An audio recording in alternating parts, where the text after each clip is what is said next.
BSc final year ಓದ್ತಕ್ಕಂಥ ವಿದ್ಯಾರ್ಥಿನಿ. ಅವಳು suicide ಮಾಡ್ಕೊಂಡಿದ್ದಾಳೆ.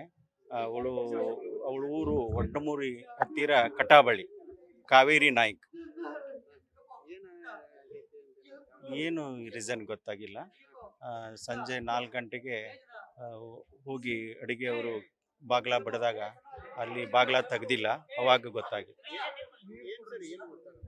BSc final year RLS college Belagavi. ಒಳ್ಳೆಯವರಿದ್ದು, ಒಳ್ಳೆ ಪ್ರತಿಭಾವಂತ ವಿದ್ಯಾರ್ಥಿನಿ. ಒಳ್ಳೆ ಎಲ್ಲ ಮಕ್ಕಳಿಗೆ ಚೆನ್ನಾಗಿ ಮಾರ್ಗದರ್ಶನ ಮಾಡ್ತಿದ್ರು. ಪ್ರತಿಭಾವಂತ ವಿದ್ಯಾರ್ಥಿ. ಹಾಸ್ಟೆಲಲ್ಲಿ 3 ವರ್ಷದಿಂದ ಇತ್ತು. ಈಗ ಇನ್ನೊಂದು 2 ವರ್ಷದಲ್ಲಿ 2 ತಿಂಗಳಲ್ಲಿ ಮುಗಿತಾ ಇತ್ತು ಕೋರ್ಸ್. ಇನ್ನೂ ಗೊತ್ತಾಗಿಲ್ಲ. ಅಲ್ಲ ಅರ್ಲದು ನಮ್ಮ ಹತ್ತಿರಿಗೆ ಕಟಾಬಳೆ ಇಲ್ಲಿದ್ದು 3 ವರ್ಷ ಆಯ್ತು. ಹಾಂ ರೀ. ನಮ್ಮ ಪಪ್ಪ ಫೋನ್ ಹಚ್ಚಿದಾಗ ಗೊತ್ತಾಗಿತ್ತು ರೀ. ನನಗೇನು ಗೊತ್ತಾಗಿಲ್ಲ ರೀ. ಬಂದು ನೋಡೋ ಮಟ್ಟ ಇವ್ರು ಬಾಗ್ಲ ಅಂತ ತೆಗಿವಾರ ನನಗೇನು ಹೇಳೋವಾರ ನಂಗೆ ಗೊತ್ತಾಗವತ್ತು. ಏನು ಹೇಳ್ತಿರಾಗಿಲ್ಲ ರೀ.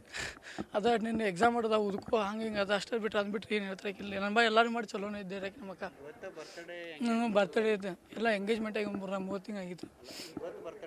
ಇವತ್ತು ಬರ್ತಡೇ ಐತೆ ರೀ. 3 ತಿಂಗಳು ಆಯ್ತು. ಫೆಬ್ರವರಿ ಆಗಿತ್ತು. ನೀನು ಮಾತಾಡ್ರಿ.